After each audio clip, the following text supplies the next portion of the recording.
You did have a relationship with their father. Did you know he was married? Yes, Your Honor. He told me he was married. We didn't have the money. Like, my mom was doing everything by herself. It's ridiculous. Like, I may be 22 now, just like everybody else. Everybody else wants to know who their dad is. It shouldn't matter because I'm 22. Ms. DeVos, you write back, he's not your son. So as long as I'm on the birth certificate, I'm not going anywhere. You ruined my whole life. DeVos, you respond, you're not his father. You ruined your own life. Why would you still mess with a married man? Why would you do that? You know, and that was just like sleeping behind with a married man, and why would you do such a thing as being a woman? My mom's being a mom, and she's trying to figure this out. So these men just need to step up and help her out. She can't do it by herself. She can't. It's impossible. You cold-blooded because you told him he was the biological father. Yes, I did. He had the option if he wanted to be there or not. I didn't. Okay, this part was pretty crazy. Ms. Smith finds out that Malachi might be her nephew, but for the longest time, she had no clue. She talks about how she's cool with it now. Like, if this is her brother's kid, she's not gonna push him away. She wants to love on him and get to know him, even though it's all new. Things are starting to get real interesting, and it's clear she's all in to build this new family connection. What was the explanation? She just said she had a lot going on and she didn't want to really get into it. And so at that point, did you just accept? I accept him because, I mean, if this could be my brother's baby, I don't want to push him away. That's just the type of person that I am. I mean, if this is my brother's child, I want to get to know him. I want to take him in. I want to love on him. This one's just straight up shocking. Miss Smith, the grandma, admits she literally met Malachi for the first time the day before. Yeah, 4 years went by and she had never even laid eyes on him until now. The audience is like, what? And even the judge is surprised. The family drama is starting to heat up, but there's definitely more to come. I didn't even know who Malachi was.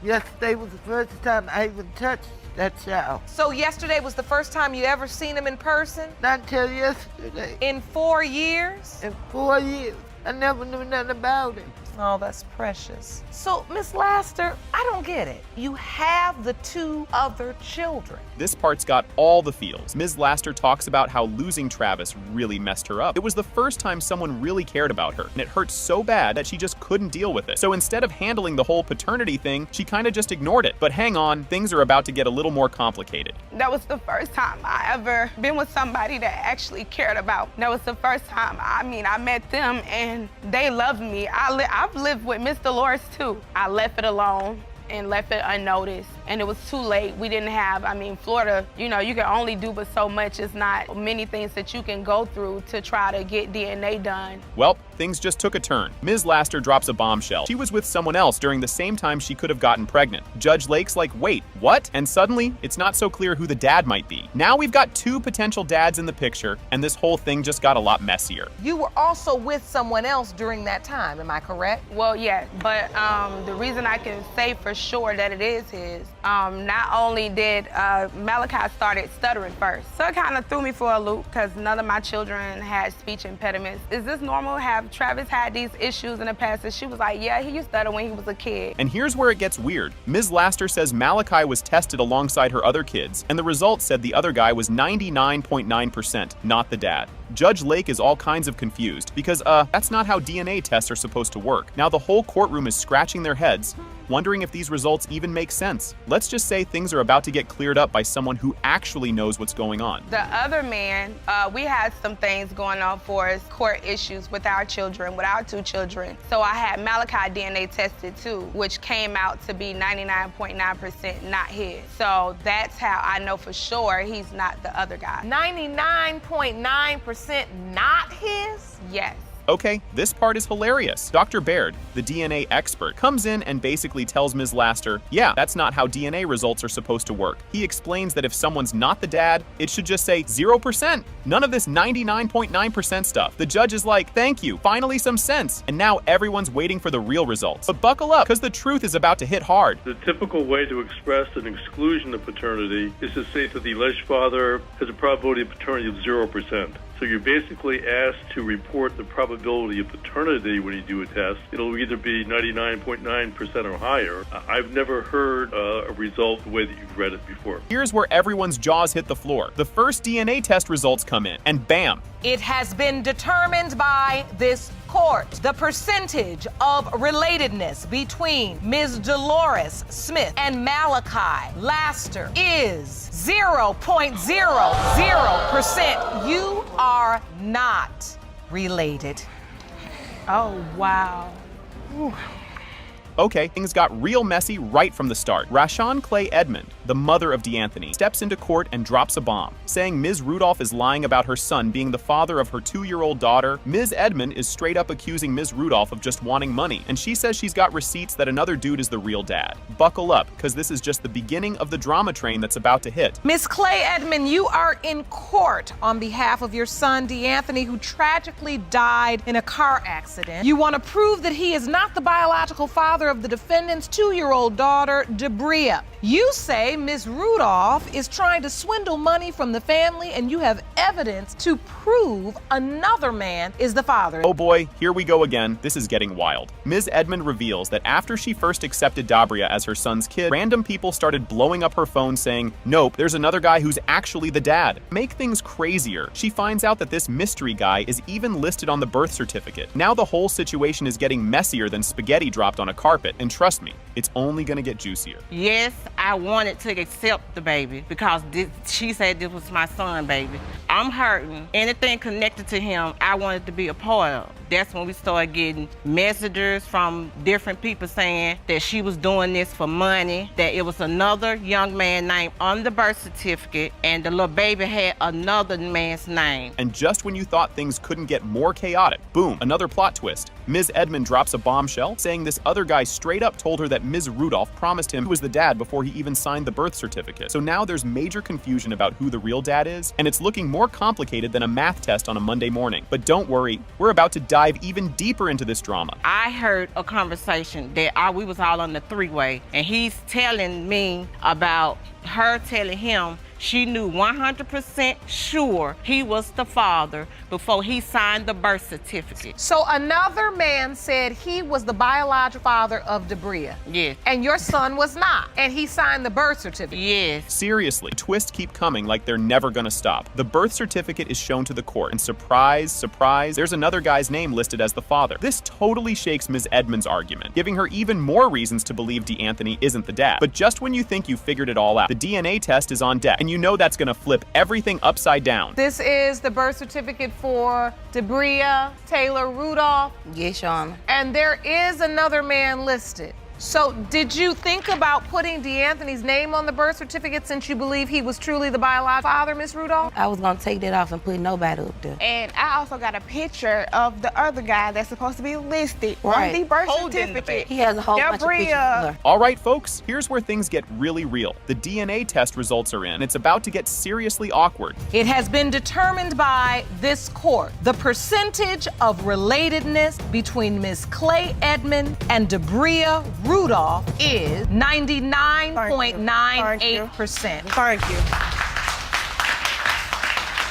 Ms. McMahon and Ms. Wilridge are back in court for round 2. Last time, they found out their dad had a secret affair, and their friend turned out to be their sister. Now they think their dad might have had another affair, and guess what? Yep, another secret sibling might be in the mix. Ms. McMahon and Ms. Wilridge, you learned your deceased dad had kept a secret from you your entire life. It turns out that he had cheated on your mother, and you discovered that a good friend of yours was actually your biological sister. Yes, Your Honor. Today, you're back because you say your father may have had an affair with yet another woman. Correct, Your Honor. Ms. Swan says she had an affair with the sister's dad, knowing he was married. And to make it even crazier, she thinks her son, Mr. Williams, is their brother. Oh, and don't worry, he's about to show up soon to shake things up. Miss Swan, you're the woman who claims to have had an affair with their father. You admit that you kept it a secret because he was a married man. You believe your son was a result of that relationship, and he is indeed their brother. Your son, Mr. Williams, is waiting outside of the courtroom, and we'll meet him in just a moment. Ms. McMahon remembers seeing a photo of a boy in 1999 people said was her brother. She didn't think he looked like her, so she brushed it off. But fast forward to 2001, and this dude shows up at her mom's house claiming to be their dad's son. Awkward much? Well, back in 1999, I was shown a picture. I was at someone that we considered a cousin because we were so close growing up. I was told that it was my brother. I looked at the picture, but I didn't see any resemblance. So at that time, I just passed it off as something that they were trying to say, and I never thought about it again. Ms. Wilridge tells the court about the day this guy showed up, saying he was their dad's son. She wasn't convinced, though, said he didn't look anything like her dad, so she let it go. Now, all these years later, she's wondering if she missed something big. A few days before we did see him, my sister had said, well, we think possibly this guy could be your brother's. And he met my oldest sister and my mom, and I kind of hung in the back a little bit, and then I went out and I greeted him. When I first seen him, he didn't have any similarities of my father. So they sat and we talked a while in the living room, and we had a little conversation, and he left. Mrs. Swan stands there saying she knew the guy was married, but didn't care. The crowd's not having it, and the whole room goes off when she says she didn't feel bad about it at all. It's like everyone's yelling, really? No guilt at all? You did have a relationship with their father. Did you know he was married? Yes, Your Honor. He told me he was married. But why would you still mess with a married man? Why would you do that? And not only was he a married man, but you were also messing with a guy that you knew was messing with your neighbor, you know, and that was just like sleeping behind with a married man, and why would you do such a thing as being a woman? Mrs. Swan says the affair lasted about a year and a half, but hold up, there were rumors it went on for years. Sisters are frustrated, and who can blame them? They just want to know the truth already. It was a long time before we had a relationship. I say about a month passed. Do you feel bad for what you've done to a family, a wife, a good wife who cooked, cleaned, took care of her kids? Feel any remorse for what you've done? Knowing that he was married. That part didn't even bother me. And you was of age where it should have, you know, you're not a child. You're just low and dirty and trifling. Ms. Swan says she saw him right before he passed away. He left her house and said, "I'll see you in heaven," which, yikes, was the last thing he ever said to her. When she found out he died that night, could feel the whole courtroom freeze. Was the last time you saw him till when he passed away? That night. That night? Because that night when he left my house, a friend of mine came by and told me he was dead. Well, he didn't die at night. My dad was found deceased 5:30 in the morning. My dad had passed. I think it came to him to where he was emotionally drained. Mr. Williams enters the courtroom, and the first thing he mentions is his childhood memory of a green van. The sisters confirm it. That was definitely their dad's van. And now everyone's thinking, okay, this might actually be happening. It's one of those moments where everyone's connecting the dots at the same time. Had you ever had an opportunity to meet this man? I remember certain things of him, but I don't remember too much. I remember the van that he had, and I remember riding in this van. And all his vehicles, that was one of his things. He used to build things, very handy person. So that van, that big green van, you're right. Yes. When you look at Mr. Williams, do you see your father? Yes. Ms. Swan says he never showed her son a picture of the man who could be his father. The sisters are mad, like really mad, because this guy never got to know his dad and had no idea what he even looked like. All those lost years hit them hard, and it's clear everyone's feeling the weight of the secrets. Have you ever seen a picture of him? No, man. You've never, in 32 years, you've never in 32 years seen a picture of your father. You robbed him. You really did.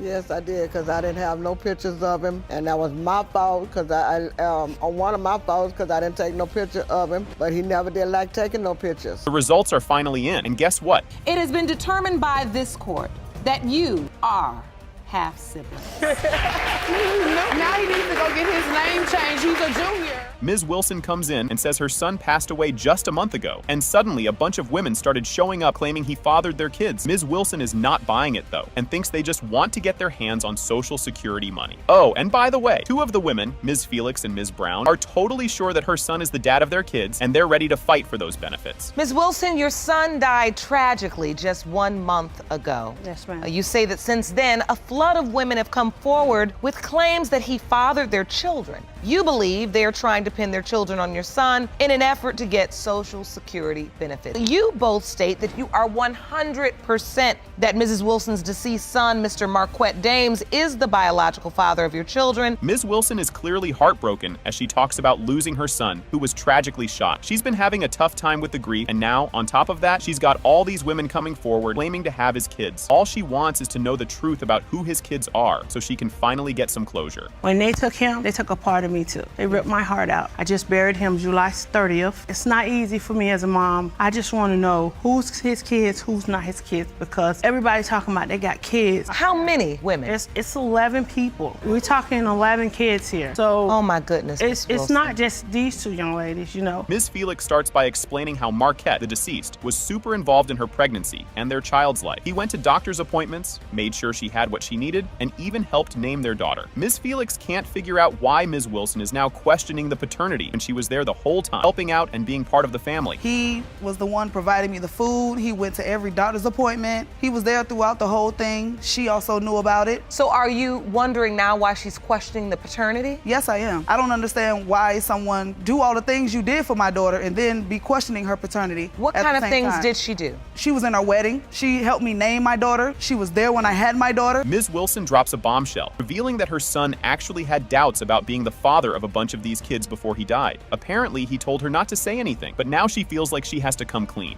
And on top of that, she even delayed her son's funeral for DNA testing to figure out who his real kids are. Before he even got buried in the ground, called the Social Security office to get claims. He wasn't even in the ground. Funeral arrangements wasn't even ready. I didn't hold it against him at all. Because guess what? At the end of the day, it's my child. It ain't their child. They didn't care about my grief at that present time because it was all about the money to them. It's not all about him. Ms. Felix straight up defends herself, saying she had no clue there were rules about waiting until someone's buried to file for Social Security. Her main thing was making sure her child got the financial support they deserve, so she doesn't get why Ms. Wilson is so upset. Ms. Felix even throws a little shade like, what's the problem? If I don't claim the money, you're gonna get it or something? I didn't hear anything about any doubt until this vigil happened. I highly doubt that he actually told them that, you know, but even though, you know, on the obituary that they did, they completely changed all the kids' names. Evidence you gave them all different names, but I don't believe there was any doubt until that boy passed away. I don't believe he told them that. I think she's doubting him all because of the money. Went to the honestly. She explains how she and Marquette got together, moved quickly into a relationship, and how he totally accepted that she was pregnant. He was there when she went into labor and even put his name on the birth certificate, never doubting that Josiah was his kid. Oh, and she says he gave Josiah his last name. So yeah, she's pretty confident about the whole thing. I was in a relationship with him. We moved pretty quickly, but we indeed were in a relationship. He claimed it, so we moved forward. Like I said, he came to me about me being pregnant, so with the bug being planted in my ear, I went ahead, set the appointment. Him and his family member took me to the appointment, and I found out I was pregnant July 15th. He took and rolled with it. He never questioned, never doubted. The DNA results for Ms. Felix's child, Marquelia, are finally revealed. It has been determined by this court, Mr. Dame is the father. Sorry about that, Lulu. Okay, buckle up, because this starts off wild right away. Mr. Slaughter gets interviewed about his history with Ms. Johnson, and wow, the guy seems pretty confused. He says he found out just 2 years ago that he might be Damien's dad, but he's not buying it. He's like, nope, the kid doesn't even look like me. But then Ms. Johnson jumps in. Actually, I told you when Damien was 13. Oh boy, this is getting messy real fast. And guess what? This is just the beginning of the drama. So Mr. Slaughter was not able to be in court today. However, the court was able to locate him and ask him a couple of questions. What was the nature of your relationship with Ms. Johnson, and how did you find out about Damien? We met through a mutual friend. I know it might have been sometime in the early 90s.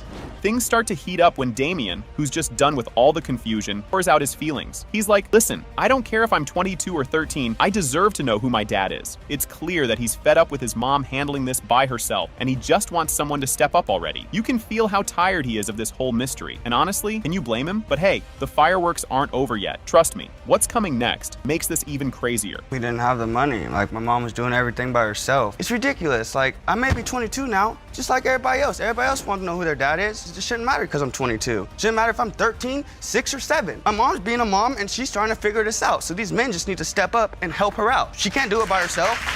She can't. It's impossible.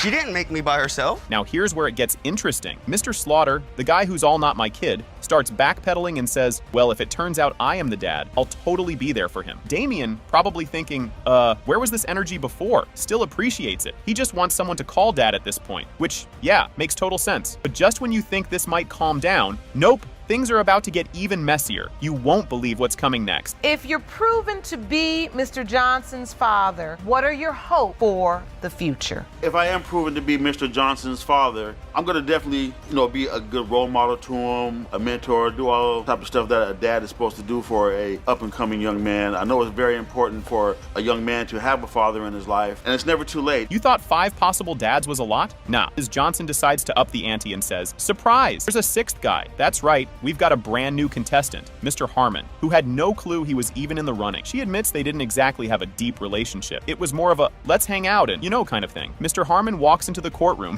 and you can practically hear everyone thinking, what now? But oh, don't blink, because Mr. Harmon's about to drop his own truth bomb. We have 5 potential fathers. There's another one. You said there's another one. Yeah. So that is potential father number 6. Yes. And who is this man? Mr. Harmon. We hung out a couple times and had a couple sexual encounters, and that was it. There was nothing whatsoever. So here's Mr. Harmon, and his face says it all. He just found out about this whole paternity thing like 4 weeks ago. 4 weeks! He's been friends with Ms. Johnson this whole time and had no idea that he might be the dad. You've got a feel for the guy. He's like, wait, what? I have other kids, so this can't be right, can it? But nope, the plot just keeps getting juicier. Next up, we've got Damien spilling his feelings in a way that'll make your heart ache, even if you've got a heart of stone. When is the first time you heard Damien could potentially be your biological son? 4 weeks ago.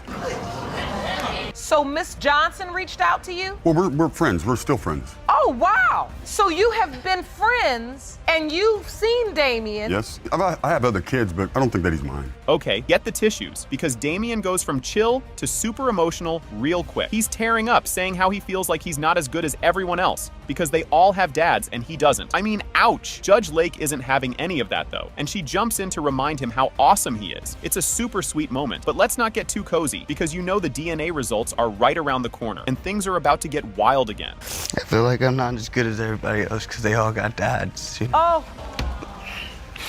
Feels Just like break that. my heart. Don't you ever feel like that. You are worth it. You are just as good. That's why we're here for you, because you are important and worth it. And whether we get the answer today or not, still are worth it. Here we go, time for the results, and let me tell you, these are some plot-twisting results. First up, Mr. Harmon, and guess what? It has been determined by this court. The percentage of relatedness between Miss Lethea Murray and Damien Johnson is 0.00%. You are not related. Oh man, things kicked off in a wild way, with Mr. Walker dropping some major drama right out of the gate. Mr. Walker says Miss DeVos had him believing he was the father of her son, Kaimani, for a whole year. But then, 6 months ago, she hit him with a bombshell and said he wasn't the dad. Plus, she wouldn't let him see the kid anymore. What happens next is seriously gonna mess with your mind. Just wait. Mr. Walker, you claim the defendant led you to believe you fathered her son, Kamani, for an entire year, but just 6 months ago told you are not father and refuses to let you see him. You are here to prove that Kamani is your biological son. This part really made my jaw drop. Miss DeVos just casually drops that she regrets a huge life decision. She says she feels bad for letting Mr. Walker sign the birth certificate, especially since she now believes he's not even Kaimani's biological dad. All she wants now is to fix the mistake and take his name off that paper. But hold up. What she says about why she stayed quiet is totally gonna blow your mind. I regret letting him sign the birth certificate. I feel bad because I let him do it, but I just wanted to get the truth out today and just figure out he's not the father so I can get him off the birth certificate. And you feel that you have regret for allowing him to sign this birth certificate? Yes. But Mr. Walker, you are certain this is your biological child? Yes, Your Honor, this is my son right here. Okay, things got next level crazy when Miss DeVos spilled the beans about another guy being in the picture. She admits that during the time Kaimani was conceived, she was with someone else too. Now she thinks that guy is probably the real dad. But Mr. Walker was the one she told from the start. The real kicker comes when you hear how Mr. Walker reacts to finding out. Who were you with then? I was with him, someone else. Okay, So that's why we're here. So you admit you were also intimate with another person during the window of conception. When you find out she's pregnant, what do you do? When I find out that she's pregnant, I really just start to prepare myself mentally, and I also was just looking for work. I had 2 jobs at the time. I was just really trying to just prepare myself for everything. This part hit hard. Mr. Walker whipped out the receipts, literally. He shows the court the birth certificate where he's listed as the father, explaining that he was there for the whole pregnancy, living with Miss DeVos, and totally believing the baby was his. His dedication was real, and you could feel how much he cared. But buckle up, because Miss DeVos's next words are gonna take you for a spin. What do you have there? I actually have the birth certificate that I signed when he was first born. I'd like to see that. And so you were there. Yes, she Your told you it was your child and you lived up to what you were supposed to do. This is the birth certificate for Kimani Dominique DeVos Walker. He has your last name and you are listed as father. Yes, Your Honor. Willingly and voluntarily. Yes, Your Honor. This moment really hit deep. Miss DeVos opens up about the huge weight she was carrying the whole time. She explains that growing up in foster care made her afraid, and that's why she didn't tell Mr. Walker about the other guy. She says she felt safe with him by her side during the pregnancy, even though she wasn't sure who the real dad was. And then, what she admits next really changes the whole vibe.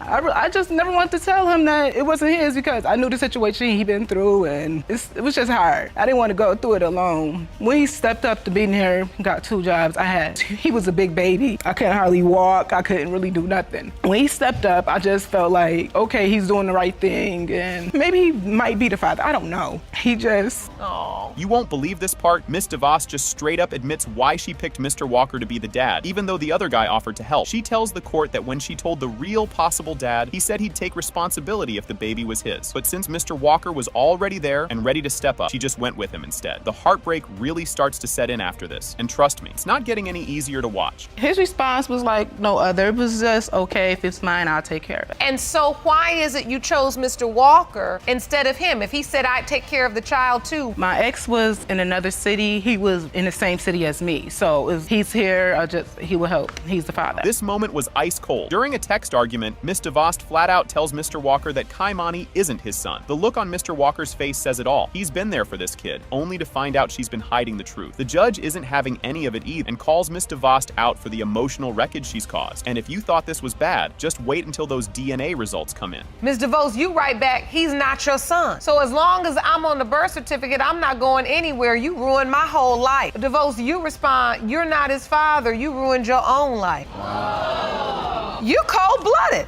because you told him he was the biological father. Yes, I did. He had the option if he wanted to be here or not. I didn't. Here it is, the gut punch we were all waiting for. It has been determined by this court. Mr. Walker, you are not the father. I'm sorry.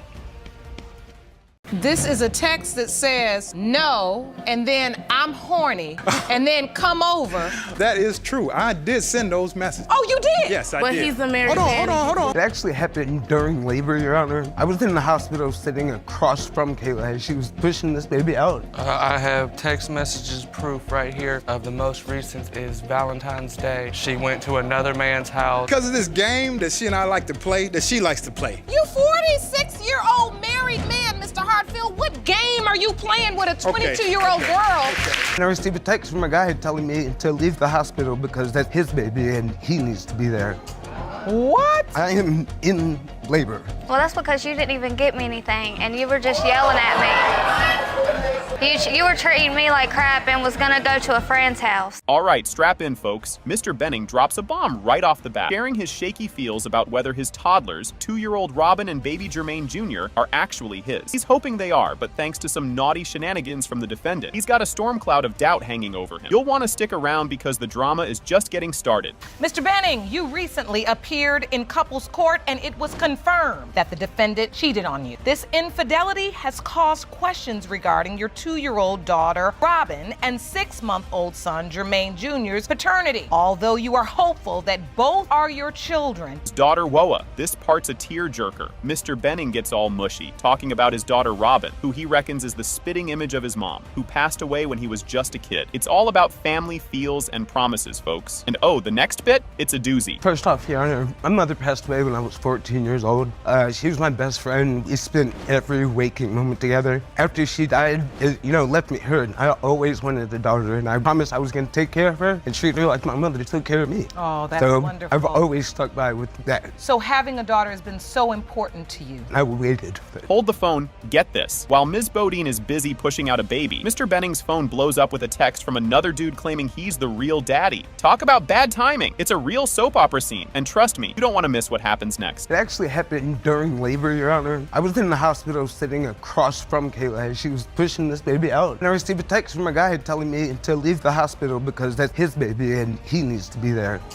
What? I am in labor, like literally in the hospital. And I received a text telling me that the child that I'm waiting to come isn't mine. Just when you think it couldn't get more tangled, Ms. Bodine has already done a secret paternity test on the side dude, who's not the dad. Plot twist. The court's all ears, and so should you be because the plot thickens from here. How do you know this other guy is not the biological father? Because, Your Honor, I stood up, did the woman and the mother thing I had to do, and got the other guy tested. Oh.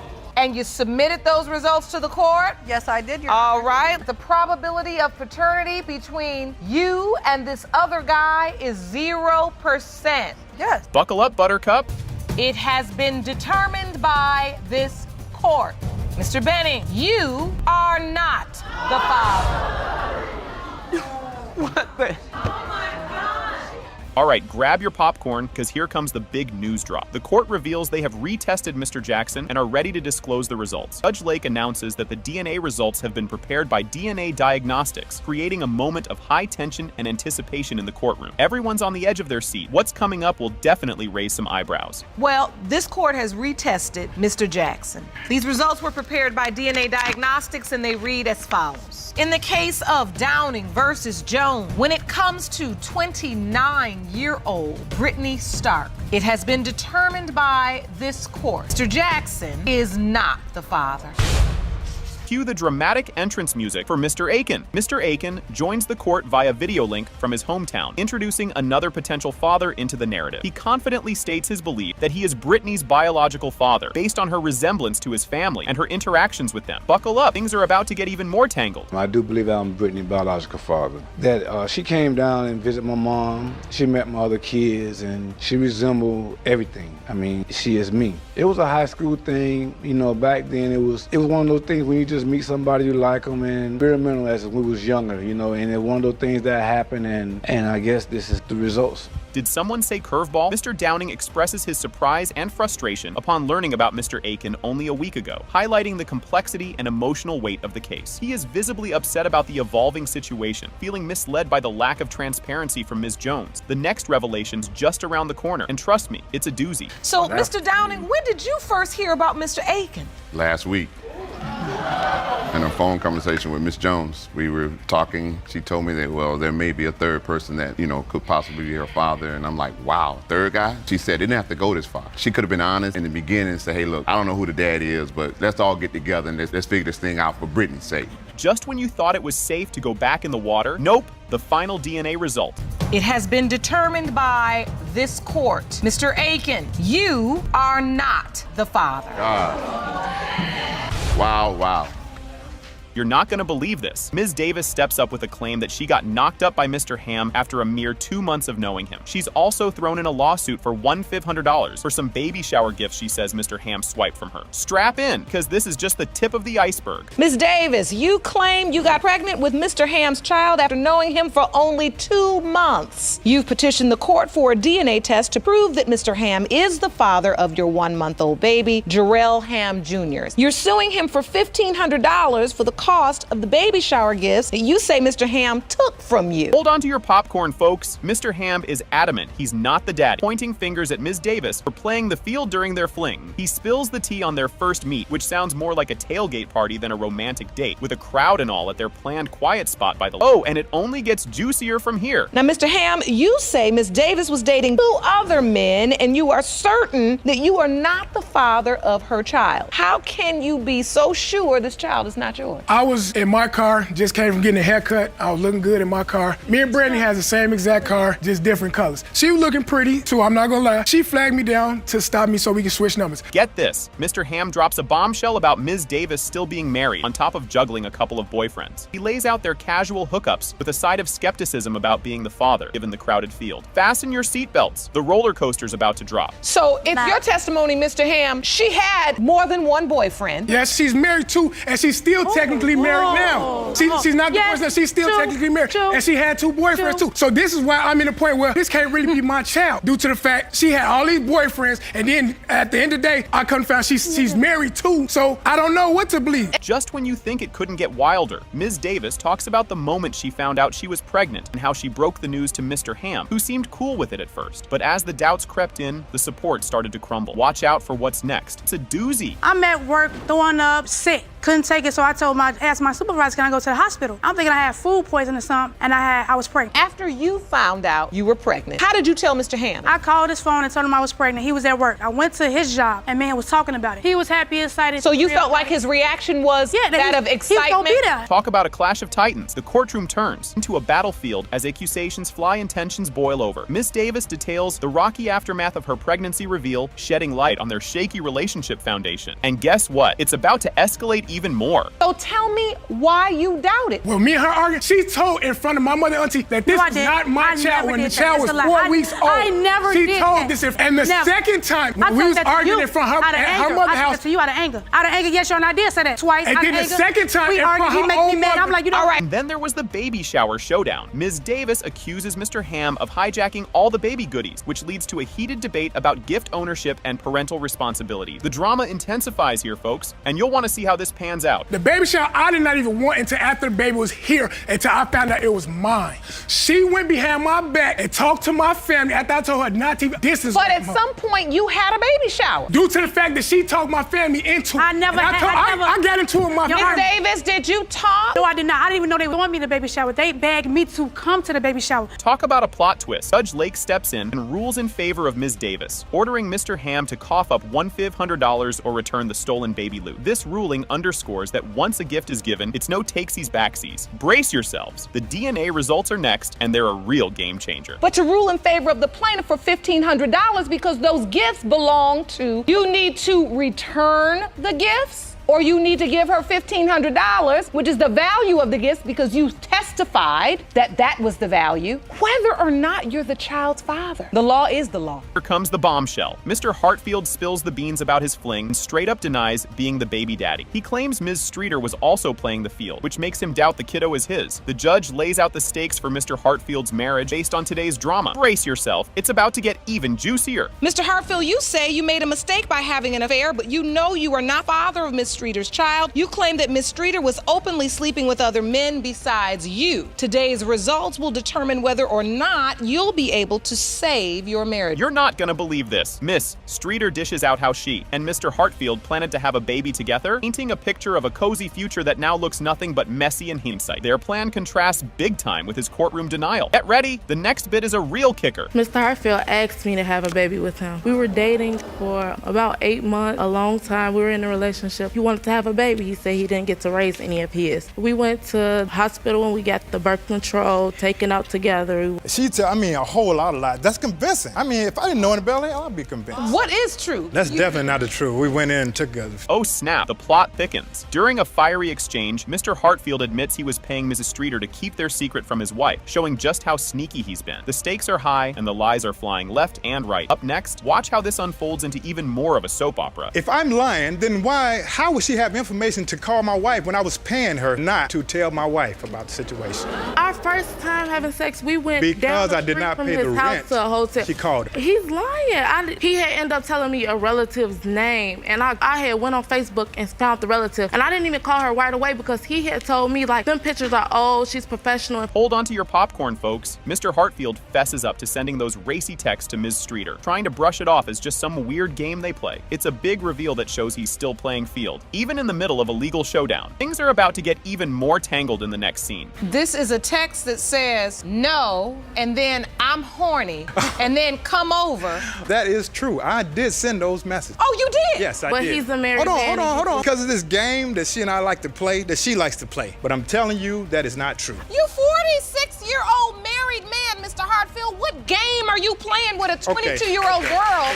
Did he really just say that? According to Ms. Streeter, Mr. Hartfield was all in when he found out about the pregnancy, showing a side of him that's all about family, or so he made it seem. But in court, he's singing a whole different tune. Keep watching. The surprises just don't stop. He was excited. He wanted a baby. That was the whole point. This is the situation. Dominique deals with so many guys. She found one that was an older guy, and she thought that I would be, the thing is that she found out, hey, you're dealing with a guy that ain't got no money, so now you waste your time. That's not true. Because you done wasted so much time telling people that he's your baby's father, that now you got to play the role. Game changer coming through. The story shifts to the birth of the baby, with Ms. Streeter recounting how Mr. Hartfield was there, all excited, yet later he bailed on signing the birth certificate. It's a roller coaster of emotions and legal drama. What happens next will make your jaw drop. He was there when the baby was born. He was excited, like, you know, that's my baby, that's my boy. I never got to see none of my kids born. I want to be with you. I tried to get him to sign the birth certificate. The reason why he signed it at first, but it was time for the witness to see us. He like, you too anxious about me signing this birth certificate. You know what, miss, take my name off, talking to the witness, be on the birth certificate. So first he signed the birth certificate. He thought it couldn't get more twisted? Mrs. Streeter drops another bomb. Mr. Hartfield wasn't just juggling her. He had a whole lineup of ladies. This guy's love life is busier than a subway at rush hour, undermining everything he said so far. Wait till you see what's coming. It's a doozy. He had more girlfriends than he was talking to me. When I first met him, he had a lot of women he talked to. Of course. It was so not only was it me, it was other people. Let the truth come out. That's exactly what I said. I have my own place. I'm a man. I'm standing on my own 2 feet. I So, never had a Ms. relationship with Hartfield, her. you felt like he was living with you when he was sleeping with her. Yes. And you didn't know about this other place. I did not know about the other place. And now, the moment of truth. The judge finally reads the DNA results, and guess what? Mr. Hartfield, you are the father. Buckle up, folks. Ms. Holshoe steps up to the plate, claiming she's here to prove that the defendant's father is her biological dad. She's not just throwing darts in the dark. She's got her game face on and is ready to swing. Let's see how this unfolds. It's just getting juicy. Ms. Holshoe, you claim your mother had an affair with the defendant's father, and today you're in court to prove that he is your biological father. Here comes the mudslinging. Ms. Howard and her squad tag Ms. Holshoe as a major drama queen, claiming her mom wreaked havoc on their family portrait. It's a zinger that sets the tone for some family feud vibes. Hang tight, the tea is about to spill. My mother and Mr. Howard both told me that he was my father, and also family members on his side of the family. And also I'm in the obituary as his daughter. That was a big mistake that her name was put into the obituary. Our father's sister did that. No. And did not tell any of us about it. Our father didn't even mention her. Plot twist alert! Ms. Holshoe drops a bombshell about her terminal cancer and her quest for a family history download. It's serious stuff, but she's here not just for answers, but perhaps for some sibling solidarity too. Watch out for the next clip. It's a doozy. I had a relationship with Mr. Howard through the years after I found out that he was my father. And the only reason I'm even wanting to know that he is my father is because I've recently learned that I have terminal cancer, and I'd like to have family history. And I also, which I know they don't want to, but I would also like to have some sort of information from them about him. Whoa, curveball from the old family buddy. He's chiming in to say Ms. Holshoe might not be part of the Howard ensemble after all. It's adding layers to this family mystery pie. What's next? More bombshells guaranteed. Our father was with us every weekend. She's just coming in like a big old bulldozer. My maintenance man in my building was my father's childhood friend. He and I had a chat recently, and we chatted for quite some time. I do know that she thinks that she's our sister, so I asked him, and he said no. You never heard any rumors about your father cheating. When we got older. Right. When we were teenagers. Right. Flashback time. Ms. Holshoe reminisces about crashing a family reunion like a surprise guest at a wedding. The confrontation she describes is straight out of a reality TV show, complete with booing and hissing. Strap in, the roller coaster is about to go off the rails. Ms. Ms. Holshoe, did you actually go to the family reunion? Your Honor, my first husband and I went there. We walked into the pavilion and sat down with DL and started talking to him, and I don't remember which women it was, but chased me out, calling me all these nasty names. They wanted to beat me up. She's lying. Oh my God. I heard this. Wow. Moment of truth time. It has been determined by this court that the probability of half-siblingship between Diana Howard and Misty Lynn Holshoe is 98.1%. Buckle up, folks. The case of White v. White kicks off with Mrs. White dragging her husband to court to prove he's daddy to 3-year-old Savannah. She's hoping a DNA test will patch things up after a bit of cheating. Oh, and by a bit, I mean a lot. Just wait till you hear what her hubby thinks about all this. Ms. White, you've opened your case because your last and only way to save your marriage and family is to prove to your husband that he fathered your 3-year-old daughter, Savannah. You admit you've cheated in the past, but hope once the results are revealed, your husband will trust you again. Here comes the bombshell. Mr. White is throwing the country, throwing around some serious claims about not being the kiddo's bio dad and is even talking divorce if the test shows he's right. He loves the little tyke, but is fed up with the marital circus. Let's see how deep this rabbit hole goes. Mr. White, you claim to have physical proof your wife broke her vows, and as much as you love Savannah, you do not believe you're her biological father and are prepared to divorce your wife when the test proves your case. You're not gonna believe this. Mr. White started getting suspicious after the neighbors spotted an ex-boyfriend visiting his house. Little Facebook stalking, some late-night confrontations later, he's pretty sure he's not just being paranoid. Mrs. White's got some explaining to do, and it's gonna be juicy. I had the suspicions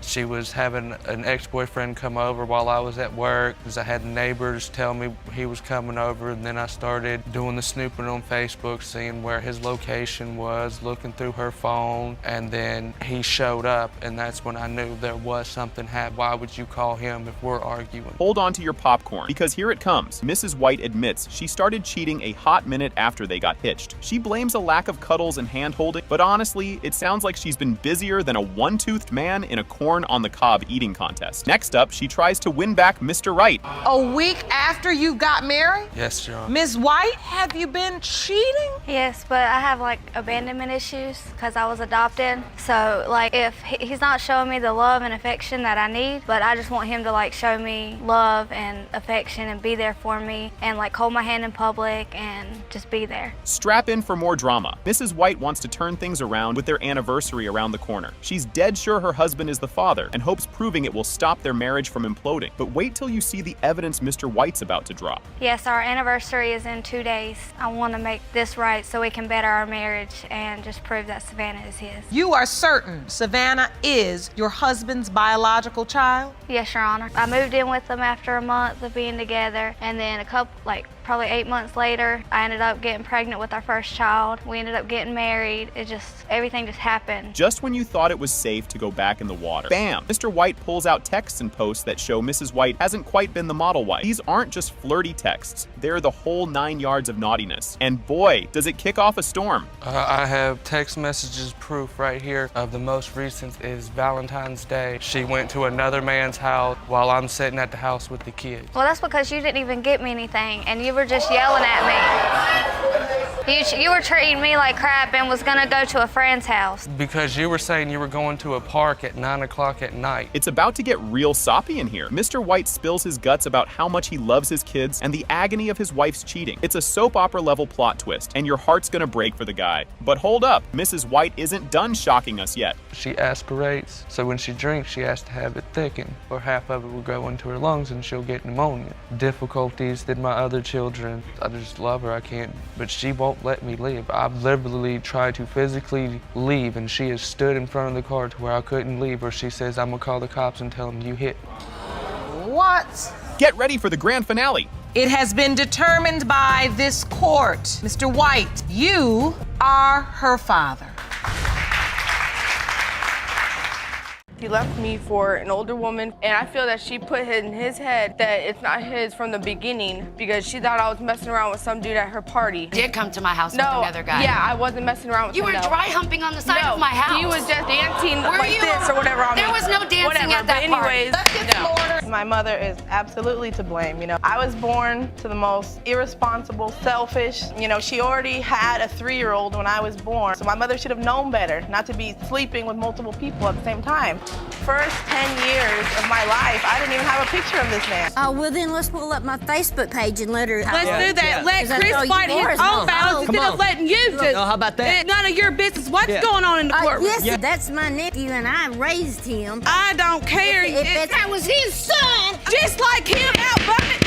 Can you even handle this? Miss Morrow spills the beans that she's been bamboozled about who her dad is for a whopping 30 years. She struts into court to figure out if her bio dad is the guy she's been calling Pops or his bro, Mr. Curry. Buckle up, folks. It's about to get juicier. Ms. Morrow, you say you've been living a lie 30 years. You stand before the court today ready to finally find out whether your biological father is the man you grew up believing to be your dad, or if his brother, the defendant, Mr. Curry, is your father. All right, grab your popcorn. Mr. Curry drops a bombshell, admitting to a one-night stand with Miss Morrow's mom, tossing a wrench into the whole "who's your daddy" drama. He's skeptical about being the father, because plot twist, there could be other contenders. Just when you thought it was complicated enough, there's more ahead. Now, Mr. Curry, you admit to sleeping with the plaintiff's mother one time after a wild night of partying. But you say you don't believe you're her biological father because there were other possibilities as well. Whoa, did you catch that? The crowd gasps louder than my Aunt Mabel at a surprise party as Miss Morrow unveils this crazy tale of her real origin, full of twists that would make a pretzel jealous. Next up, things heat up even more. The man that I thought was my biological father did a DNA test himself after 30 years. It came back that he wasn't my father. I lived this lie thinking that he was my father. I never met him until I was about 7 years old at a court hearing for child support or something. My mother brought me with her. I briefly stepped off the elevator. She said, "Amanda, this is your father." Just when you're trying to catch a breath, Judge Lake and Miss Morrow get into the deep stuff, chatting about her non-existent relationship with the dude she thought was her dad. Emotional baggage alert. But wait, there's another curveball coming right up. My mother said that when she was pregnant, he walked away, that he didn't want anything to do with me. So I never had a father on my birth certificate, never had a father in my life, but I always knew.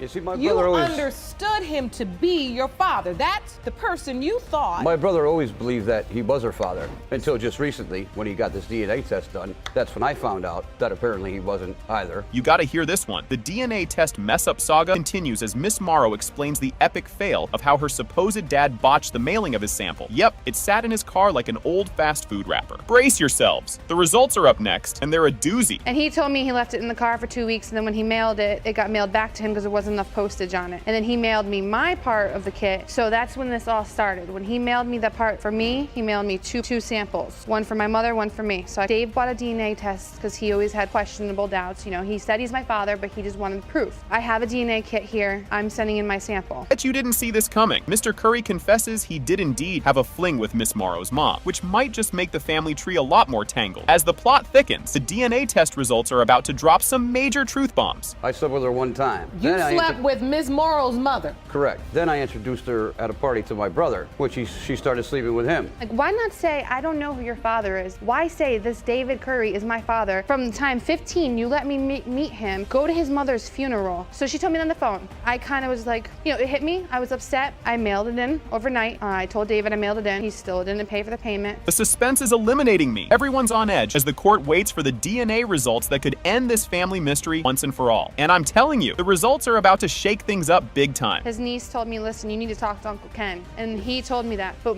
what I want to know is why nobody told me this when you met me the first time, that you slept with my mother. You know, well, when I was 16. See, the issue with me is only the one time, and then introducing her mother a couple of weeks. This is the big reveal, folks. Amanda, Mr. Kenneth Curry is not your father.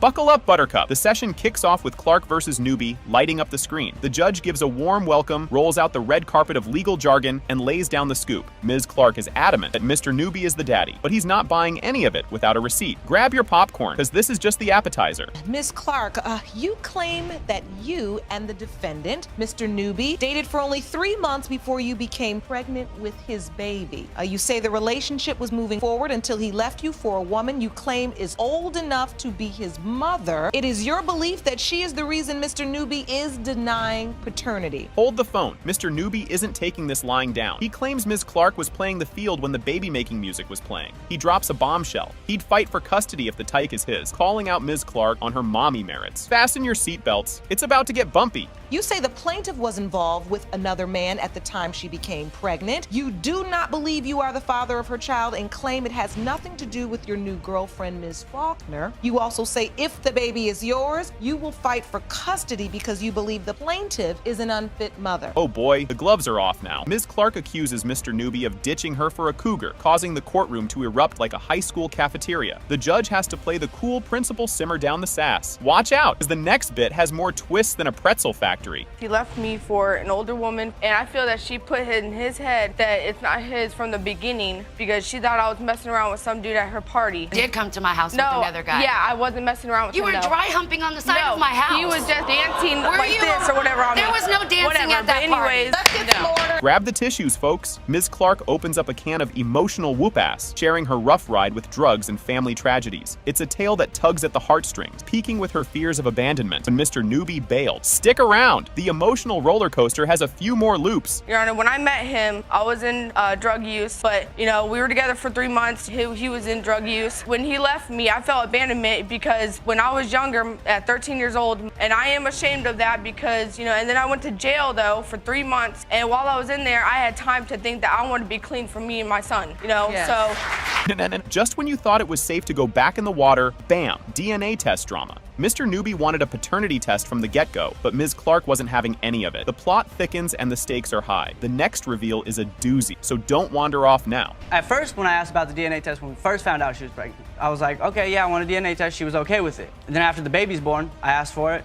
She freaks out, doesn't want to do it all of a sudden. Is that true? Yes, that is true because I felt my baby was conceived the time that we were together. It wasn't conceived when I was with that other dude because I was only with that dude for a week. Things are heating up as Mr. Newby talks big game about taking custody if he's the papa. He's questioning Ms. Clark's ability to mom it up, making this a key moment that could change everything. The tension's mounting, and you won't believe what's coming up next. Please tell me why you feel this way. How are you going to be 7 months pregnant and then stick a needle into both of your guys' body, Okay, but I like went that to jail baby had and to I'm go clean through that now, for no so- reason. She didn't even give him a chance. Now, Ms. Clark admitted that was absolute irresponsible action, which was inexcusable. I heard her say that. It's the moment of truth. Time to drop the mic. When it comes to 3-month-old baby Richard, Mr. Newby, you are the father. Buckle up, because this is a wild start. Mrs. Ching Long lays it all out there. She's been in the dark about her dad, Mr. Otis, who supposedly died in a fire. Her mom, Ms. Baroob, never pinned down who her dad was, which pretty much made her childhood a big old question mark. She's here today, DNA test in hand, hoping to finally get some answers about whether Mr. Otis really is her biological dad. You won't believe what's coming up next. You claim you've never had a chance to know the man you believe is your father because he was tragically killed in a fire. You claim you've struggled for many years because your mother, Ms. Barabee, never established paternity for you as a child, created an unstable home environment, and left you with a lifetime of unanswered questions. Get ready for a tearjerker moment. The courtroom dives into why Mr. Otis's family doubts Autumn's story, all because they think her mom wasn't playing ball back in the day. To add to the drama, the case got rushed because Mr. Otis's mom is sick and wants to know if Autumn is her grandkid before it's too late. Hold tight, because the next bit is a doozy. Now, members of the Otis family are also in court today and will join us shortly. Your possible grandmother and uncle claim your mother was never willing to submit to a DNA test and thus have doubts. And she wants to know if you're really her granddaughter before she passes away. Here's where the gloves come off. Autumn doesn't hold back one bit. She calls out her mom for a lifetime of poor decisions that left her fatherless. She's spilling all the tea about her mom's messy love life and how it's left her without a dad to call her own. The air's getting spicy, and it's only going to heat up from here. My mother is absolutely to blame. I was born to the most irresponsible, selfish. She already had a 3-year-old when I was born, so my mother should have known better not to be sleeping with multiple people at the same time.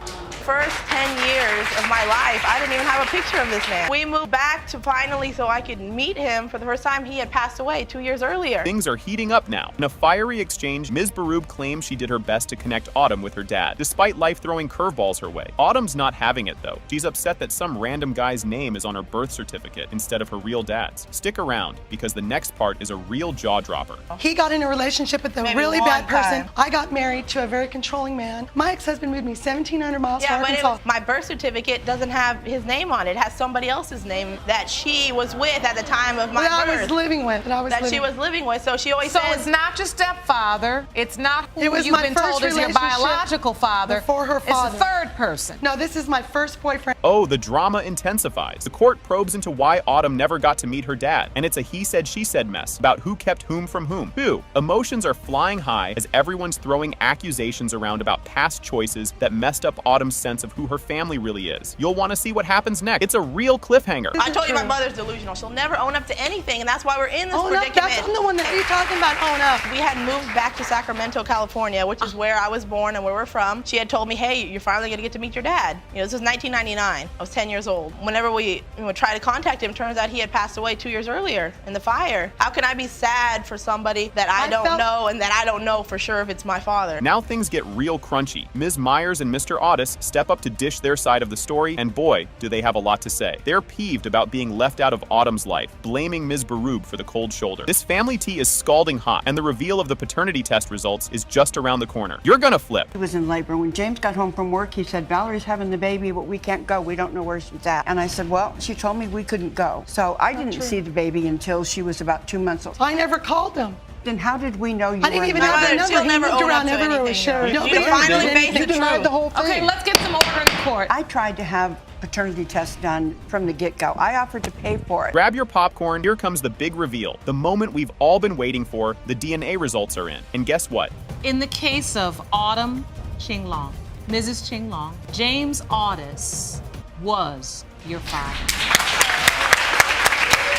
So here's Mr. Ahmad on cloud 9 about being a dad to little Nevaeh. He spills the beans about his joy at fatherhood. Then, bam, Ms. Day drops a bombshell that maybe, just maybe, another dude could be the dad. Ahmad's here in court to sort out this daddy dilemma. Brace yourself, because it's just the start of the soap opera. Mr. Ahmad, you say you were overjoyed to be a father after the birth of your first child, 22-month-old Nevaeh. However, you claim that you were crushed when the defendant later told you another man could be her dad. You are here today to prove you are Nevaeh's father. Talk about a plot twist. Ms. Day steps up and confesses that she's been unsure about Ahmad's dad's status from the get-go. She's all set to prove that another man is the real daddy-o today. Stick around, because things are about to get even spicier. Ms. Day, you say that you were honest with Mr. Ahmad and told him from the beginning that you did not believe he was Nevaeh's dad. You plan to prove another man is Nevaeh's father today. Get your tissues ready for this heart-tugger. Ahmad opens up about his previous tragic loss due to an ectopic pregnancy, making Nevaeh like a second shot at fatherhood. This guy waited 40 years to be a dad, and now he's wrapped up in a paternity pickle. You won't believe what comes next. And so you found out she was pregnant and you were excited because this was your very first child. Yes. And also,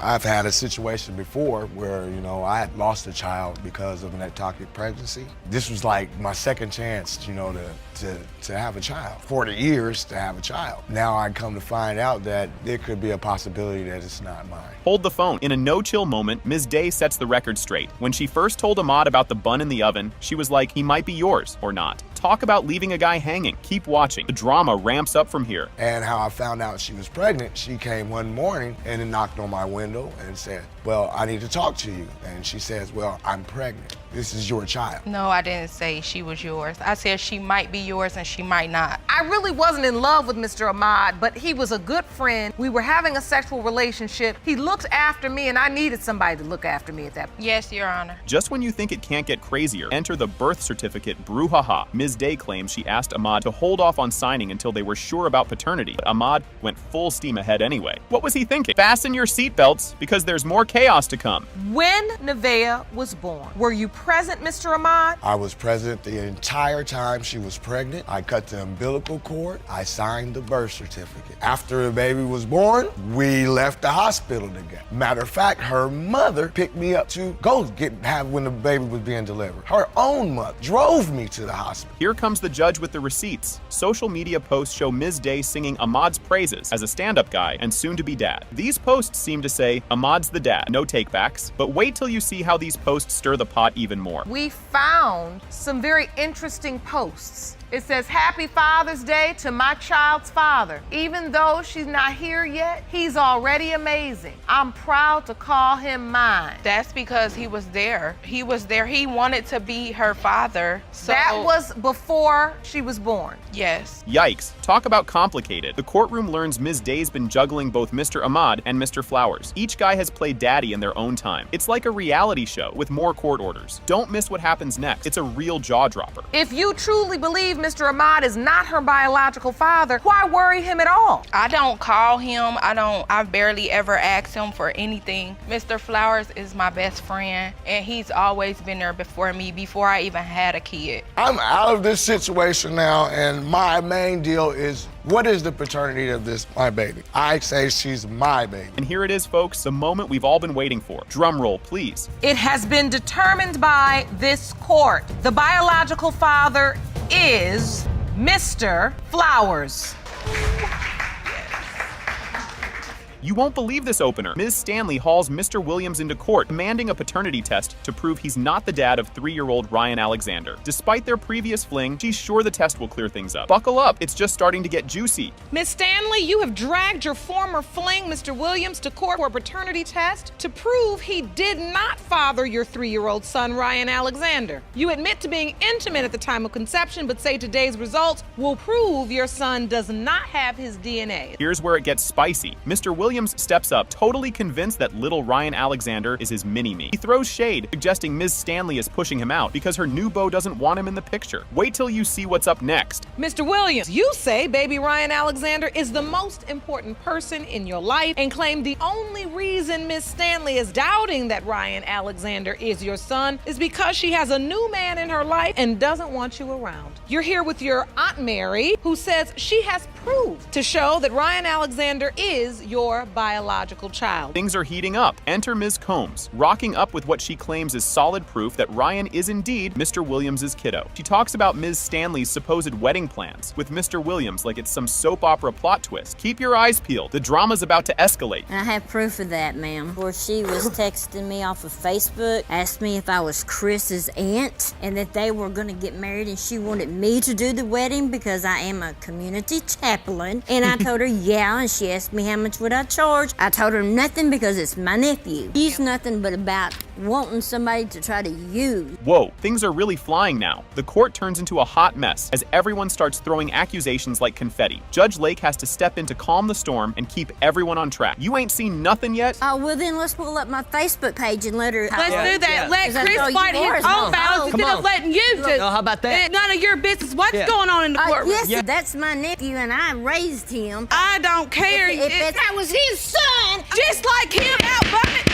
Grab your popcorn, this part's a doozy. A fiery debate breaks out over some fishy messages that Ms. Stanley allegedly sent. She accuses Mr. Williams of sneaking into her Facebook. The plot thickens, and oh boy, it gets better. So where do you think these messages are coming from? Maybe because he had access to my cell phone. That didn't come from cell phone, baby doll. It came from the messages that you sent me on Facebook, and it's even got the dates on there. Exactly, access to my Facebook, which is downloaded on my phone. Yeah, okay, I'm sure. Hold the phone. Now we dive into the day Ryan was born. And guess what? Mr. Williams was MIA. Not even a text. The back and forth about why he wasn't at the birth adds another layer to this soap opera. The next revelation is a real kicker. So, Mr. Williams, were you there when Ryan Alexander was born? No, ma'am, I wasn't, because for one, she wouldn't even let me know she was having an emergency C-section at the hospital. I didn't know nothing about it the next day. It's kind of hard to let you know anything, Mr. Williams, whenever I was put under station. Did you not inform him on purpose?